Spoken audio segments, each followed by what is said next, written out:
There's a reason why up to 80% of people who start an exercise program quit. And it's not what you think. It's not laziness. It's not a lack of willpower. It's exercise programs that are designed for short term success while neglecting long term consistency and systems that allow you to develop health, wellness, and fitness, not only for today, 6 weeks from now, 6 months from now, but for decades to come. Today, I want to show you 7 reasons why people may quit exercise programs and what you can do instead to ensure that you become a lifelong mover and develop habits that allow you to be consistent with your exercise programs. The first thing people do is they start way too hard. They go from not strength training at all to working out 5 days in the week in the gym. They go from not running any mileage to running a huge amount of mileage.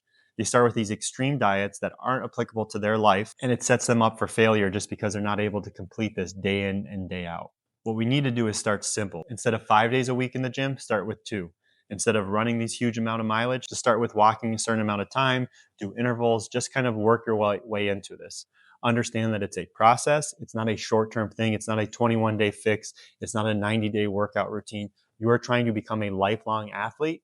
By doing that, you need consistent habits and you don't need to come out of the gate too hard. Number 2, they rely on motivation. They have this grand idea that Monday is going to be their first workout. They're going to buy the shoes, the equipment, they're going to buy a workout plan, and Monday's the day where everything starts. And again, that motivation can work for a week, maybe 2 weeks, 3 weeks, but we know if you look at New Year's resolutions by the middle of January, most people have given up on them. Motivation comes and goes, systems last. So create simple systems. You're going to work out in the gym Mondays and Wednesdays. You're going to go for runs or walks or bike rides on Tuesdays and Thursdays.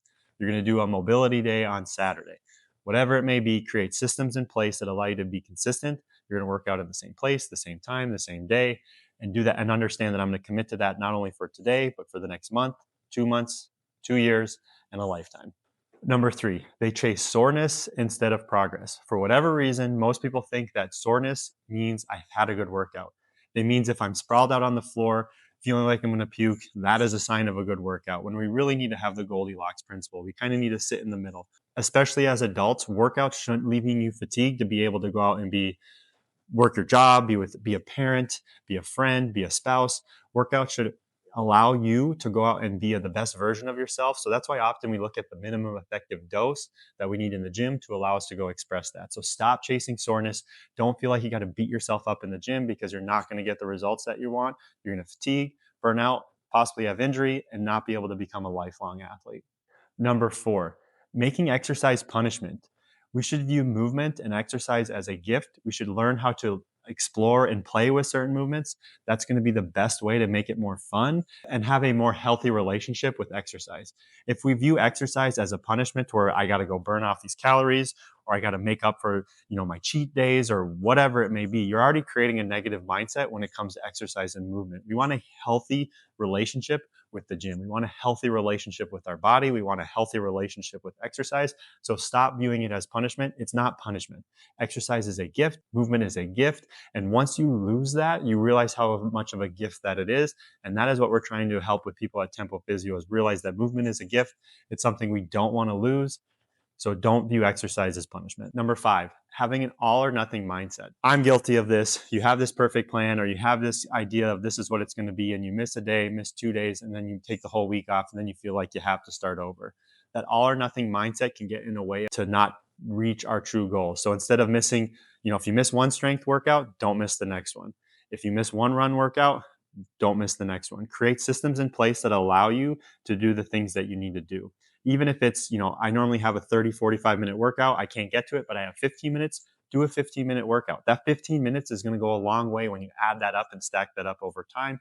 So don't have the all or nothing mindset. It's only going to get in your way, and it's going to make you have a negative mindset towards your health, your body, and your approach to exercise. Number 6, not training for your future. We need to be athletes for a lifetime. That is what our approach there is at Tempo Physio. And to do that, we need to think about the long game and not just the short-term effects. We need to not only chase aesthetics, we need to chase performance, we need to chase function, we need to be able to learn how to get up off the floor, we need to be able to play our activities that we love, whether that's running, golf, pickleball, tennis, hiking, whatever your activity of choice may be. We want to make sure our exercises allow us to express that in the daily, in the world. So making sure that our exercises focus on the long-term future and not just short-term results. Number 7, they don't have a reason that matters. The question is, why do you want to be fit? Why do you want to be healthy? What is your goal of the exercising? To me, again, if it's aesthetics, that sometimes as we get older, those are naturally are going to change. Yes, there's things we can do to help with them, and that's what we're going to try to do in the gym. We want to build muscle, we want to have hypertrophy, we want to be powerful. But again, what is the why? For me, if you were to ask me why do I work out? I want to feel athletic. I want to be athletic to run and jump and play with my kids. I want to be able to throw a ball. I want to be able to hit a golf ball. I want to be able to feel, just be able to jump and bound and land and run and sprint. That's my why. I want to feel athletic as I age. I don't care about how I look. Like, it's not a physique thing. It's about a feeling thing. I want to be able to go pick up a basketball and shoot it and not feel stiff. I want to be able to throw a football and not have my shoulder feel sore for a few days. The goal is to feel athletic. That is my why. That is why I design workouts and do workouts to do that. So again, understanding your why is important, because the why for me is not only to feel athletic now, but it's to feel athletic when my kids are teenagers, so I can be that athletic dad that's able to play with them.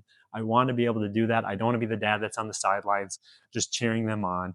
I want to be the dad that's active and a part of their life. And I'm hoping to do that even with my grandkids in 20, 30, 40 years from now. That is the goal. That is my why. When you have your why, it's pretty easy to understand why you go to the gym and why you want to stay active, because the thought of not being able to do that with my kids terrifies me. It would make me super sad, and it would make me feel like I'm not the best version of myself. So understanding your why is the most important thing I can stress when it comes to maintaining your consistency with your workouts. So again, exercise isn't just something you do to check off a list that you just do for a few months, and then summer comes and you get away from it, and then the fall, winter holiday months come, and then January comes and you hit it strong for a few months and then it backs off. It needs to be a long-term approach. You need to be a lifelong athlete. The goal is to create consistent habits that allow you to do that and not make you feel burnt out or fatigued and have a negative version of yourself, whether it's internally or externally. Our goal is to make sure that you're a lifelong athlete, and we want to, again, create simple systems. So if you're interested in learning about those systems, interested about learning our philosophies, subscribe. There's going to be a lot more content on this. Our goal is, again, to make you become a lifelong athlete, have athletic longevity. That way you're able to be the best version of yourself and the version that you want to be, not only for now, but for decades to come.